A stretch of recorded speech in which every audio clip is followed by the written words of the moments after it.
Bago tayo magsimula, ipopromote ko lang ang aking online shop sa Shopee at sa TikTok, Miss the Queen PH. Meron po tayong mga power bracelets na ako mismo yung gumawa. So meron tayong mga bracelets for attracting money and abundance, mga pampaswerte. And then meron din tayong bracelets for protection, anti-evil eye, anti-inggit, and also for balancing your chakra. Meron din tayong bracelets for intuition, wisdom, courage, communication, clarity, and love. So lahat po ng ating bracelets ay meron ng kasamang pouch, instruction leaflet, and extra string. Ayan, meron din tayong mga intention oils and spell jar for prosperity and protection. So lahat po ng items ay cleansed and intention set na siya specifically to the buyer. So available to sa Shopee at sa TikTok shop. Link on the description. Thank you so much and happy shopping. Virgo, hi! Welcome to Mr. Queen PH at ito ang inyong energy update for October 1 to 15, 2023. This is a general reading. Just take what resonates. Watch your sun, moon, rising, and Venus para sa iba pang mensahe. And thank you so much sa lahat ng sumusuporta dito sa ating channel. Just a reminder, you have the power to create your own reality. So gamitin nyo lamang ang reading na to bilang gabay. Okay, let's see Virgo. The Magician. Oh, this is your energy. Very talented. Very, I think meron kang mga projects ngayong October. Parang you are creating something new. Kung ikaw may business, meron kang bagong idea para magkaroon ng bagong service or product. Okay? You have the Six of Cups. And then the Two of Pentacles. The Six of Cups is your connection to your loved ones. I feel like meron kang kakausapin, no? This can be your father. Pwedeng father figure sa buhay mo na you haven't been talking to for a long time. You will spend time with this person. Pwedeng father mo to specifically sa inyo, sa iba sa inyo. Yung iba naman can be a long time friend na matagal mo na hindi nakakausap. You will spend more time with this person. What is the Magician? Six of Cups. Okay. Yeah, this is a energy from the past.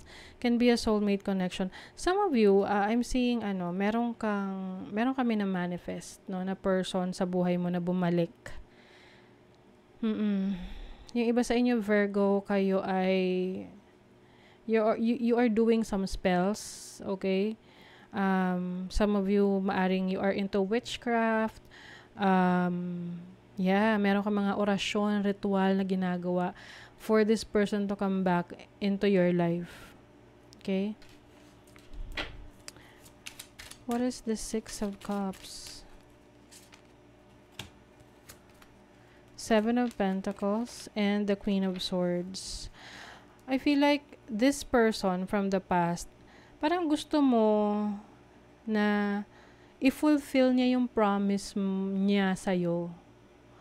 Meron siyang pinangako sa'yo na hindi niya natupad.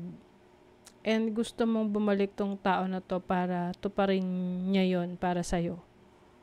And I don't know kung itong person na to ay may kakayanan na ibigay yung gusto mo. But for some of you, parang bibigyan niyo ng chance, no? Na okay, sige, bibigyan kita ng chance pero kailangan gawin mo to. But to be honest, I don't think this person can do it. Ano man yung naging issue niya before? Why you called it quits? Same pa rin yung issue niya. Walang nagbago sa person na to. So if you're expecting this person na may pagbabago, I don't think so. So you might be, parang na rin to, confirmation na lang din sa'yo na it's done, it's over. Diba? What is the Two of Pentacles? Five of Pentacles. Some of you, maaring meron challenging situation sa finances ninyo na kinakailangan nyo mag-double time. Oo, pwedeng magkaroon ng multiple sources of income to balance your finances. O, magkaroon ng extra income on the side kasi makakatulong talaga yon para mabalanse nyo ang inyong kaperahan. Meron ka ring magandang idea on how to create money. I think ito yung isasabay mo sa current job, current business mo. Okay? Meron kang bagong idea na on how to make money, a new source of income. This can be related to your arts, no? Yung creative arts mo, creative talents mo. I feel like meron kang mga naging decision making sa finances mo, sa pera mo in the past na you are really parang somehow pinagsisihan mo, pero you are taking responsibility to that, no? At least you've learned your lesson, so mas maingat ka ngayon. Knight of Swords, Eight of Swords, and the High Priestess. I think there are times na kina-question mo yung sarili mo if you are really good enough, no? Some of you might feel parang there is always, parang laging may kulang or laging may mali sa trabaho nyo, sa ginagawa nyo, sa business ninyo. But you just need to trust your knowledge, your skills, your talents because you are so talented. May mga tao lang kasi na nagtatry na i-bring down ka or i-discourage ka sa mga plano mo, sa mga ideas mo. Huwag mo silang pansinin. Okay? Kasi you know better. You know yourself better than anyone else. Itong mga to, nagsasabi lang yan na, oh, hindi mo kaya yan or mahirap yung gawin. Dahil hindi nila yun kaya. Sa perspective nila yun eh. POV nila yun eh. Ikaw, meron kang sarili mong POV. Alam mo na kaya mo. This is a great opportunity. This is a great idea. Then make it happen. Okay? Because you can make it happen. You are very talented. Sa love naman, transform, true love, separation. Alam niyo, Virgo, ang nakikita ko rito is itong separation na to from your past, na yung iba hindi pa nakaka-move on, hindi pa kayo nakaka-get over, gusto nyong balikan. If you will still want this person na bumalik sa buhay mo, hindi mo makikilala yung person na para sa'yo talaga, na mas magmamahal sa'yo. Because you are about to undergo a transformation sa iyong relationship.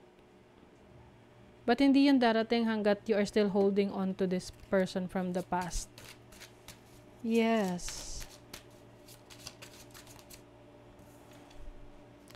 You have the Strength card.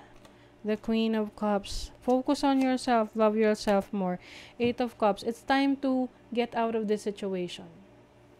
If this person is wala talagang ginagawa ng effort sa'yo, or it's the same person pa rin na kaya niyang i-offer, walang in-improve, this is not a good relationship for you, Virgo. And I think, kinihintay ka lang ng universe na mag-walk away dito sa, person from the past. Para ibigay niya sa'yo yung true love, yung para sa'yo talaga. Okay? That will transform your relationship, your love life. Okay? So, let it go. Let it go. Prioritize self-love and care. See? This is you, this is preparing yourself, no? When do you feel most nurtured and cared for? See? Alam nyo, minsan, hinahanap natin yung pagkalinga, pag-aalaga, galing sa ibang tao. Pero ang totoo, tayo dapat ang unang-unang mag-aalaga, magmamahal sa sarili natin. 'Di ba? Kasi kung magagawa natin yan sa sarili natin, we will be able to attract love in our life. Okay? Sabi nga do not chase attract. Okay? So that's what you're going to do. You will attract. You will not chase the person from the past. Kaya nga siya past kasi tapos na. So you will focus on yourself so that you can attract your true love that will transform your life. Okay? So that is your reading, Virgo. Kung nagustuhan nyo ito, naka-resonate kayo, mag-comment kayo dyan, like, share, subscribe, para lagi kayong updated sa ating mga readings. Thank you so much, Virgo. See you again.